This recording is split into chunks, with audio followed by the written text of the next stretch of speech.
corridos de los medios de comunicación. Él escribe su tercera persona de lunes a viernes en el Universal. Héctor, como siempre, es un gusto enorme contar contigo. Muy buenas noches. Buenas noches, Pepe, mil gracias. Gracias a ti de entrada. ¿Qué vamos a hacer con los narcocorridos? ¿Cómo lo estás viendo tú? ¿Como un acto de censura? ¿Como un acto clasista de los acomodados frente a la música de los nacos? ¿Cómo lo estás viendo? Como un acto inútil, porque censurar los narcocorridos no resuelve el problema de fondo, que es el problema del narcotráfico, del desastre que se está viviendo en muchas regiones de México, del infierno que viven millones de mexicanos, con el simple hecho de decir, pues no lleguen al radio. Yo recordaba hoy que en 1934 se prohibió la música de Agustín Lara, las canciones de Agustín Lara, porque en un acto semejante, con todos los matices indispensables a lo de hoy, se consideraba que era una apología de la perversión, del vicio, de la degradación, etcétera, porque Lara le cantaba a las prostitutas.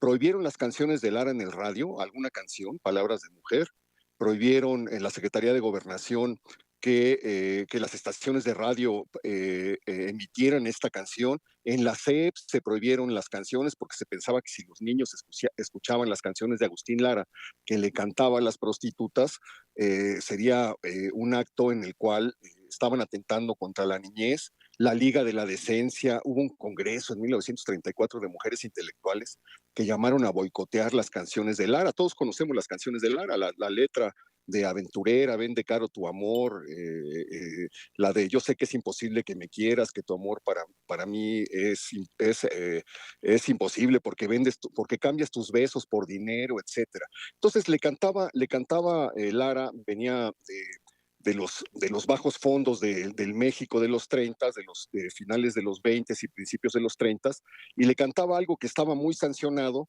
y se pensó que deteniendo la promoción de las canciones de Lara se podría evitar el daño que éstas le podrían causar a la sociedad. Hoy ya nadie recuerda el nombre de los funcionarios que hicieron ese boicot contra Lara, y sin embargo cuando Lara murió, después de haber cubierto la primera mitad del siglo XX, con sus canciones en el cine, con su proyección en el radio, después de poner a un país completo a cantar esas canciones que estaban, digamos, prohibidas, cuando muere Lara hay una sensación de duelo nacional que hace que muchedumbres lo acompañen a la rotonda de los hombres ilustres, que todos los periódicos lo vivan como una pérdida nacional, etcétera.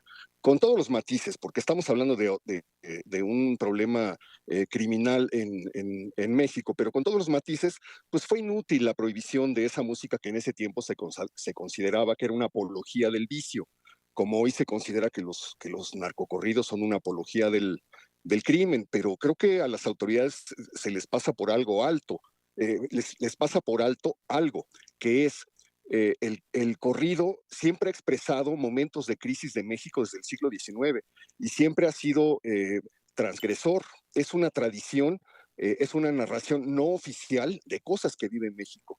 Entonces, pues, con la salvedad que sea, no sé, lo que tendrían que hacer las autoridades es resolver el problema que el narcotráfico crea en las comunidades, el horror que viven con el cobro de piso, con las desapariciones, con las ejecuciones, etcétera, y no con la salida fácil de decir no escuchen esto y de poner a las fiscalías y a las policías y llenar las cárceles con personas no narcotraficantes, sino con personas que cantan los corridos. Sí, sí, sí, sí, este es un asunto. ¿Qué vamos a hacer con este género, no? Para los defensores del género, narra la realidad, como tú bien lo dices, Héctor. Y para Yo, otros, para más conservadores, exalta la violencia, porque hace la apología del crimen y por lo tanto hay que prohibirlos. No entiendo, porque esto viene de la cumbre del poder. yo no creo que esto que estoy diciendo sea una defensa del narcocurrido. Creo que más bien es señalar la inutilidad de decir prohibimos esto, que no llegue al radio, que no se escuche en eventos públicos, cuando circula pues, en las redes sociales que son incontrolables, y cuando están expresando lo que han hecho siempre los narcocorridos, cuando le cantaban a los bandoleros del siglo XIX, a Joaquín Murrieta, Heraclio Bernal, o cuando cantaban los temas de la revolución, que no eran pues lo que Porfirio Díaz le hubiera gustado que se escuchara en México, y sin embargo pues le cantaban a la Rielera y a la Adelita y a la Valentina y a Villa y a Zapata, etcétera. Entonces no tiene que ver una tradición, no se puede controlar. Lo que tienen que hacer es resolver el problema que está aquejando a cientos de miles, tal vez millones de mexicanos, que es pues un país tomado en amplias franjas por el narcotráfico, y no se va a resolver, como dice Monreal y como dice el otro legislador Arturo Ávila, prohibiendo que pase en películas, en series de televisión, en canciones, en obras de teatro, hasta en videojuegos. Se me hace completamente pues, una salida absurda y fácil.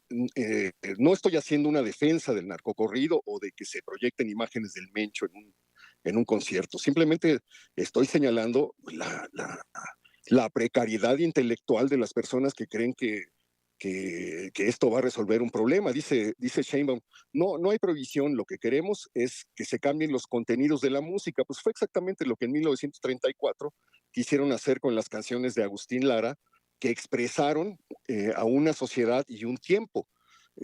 A mí me impresionó mucho leer este dato de Carlos Monsiváis, que decía que en las primeras décadas del siglo XX mexicano, 120 mujeres de cada 1000 estaban obligadas a ejercer la prostitución para sobrevivir en ese mundo de la revolución y posrevolucionario. Entonces, pues era la realidad de muchísimas mujeres y era la realidad de una sociedad que se desfogaba y que vivía en casas de citas, burdeles, casas de asignación, etcétera.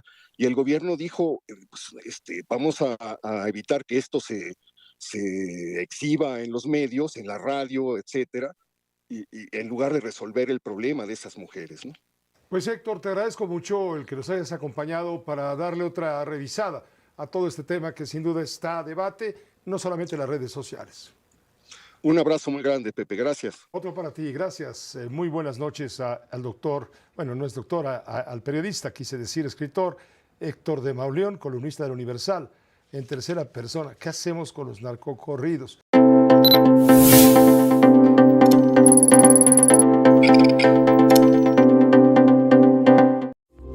Esta fue una producción de Grupo Fórmula. Encuentra más contenido como este en radioformula.mx.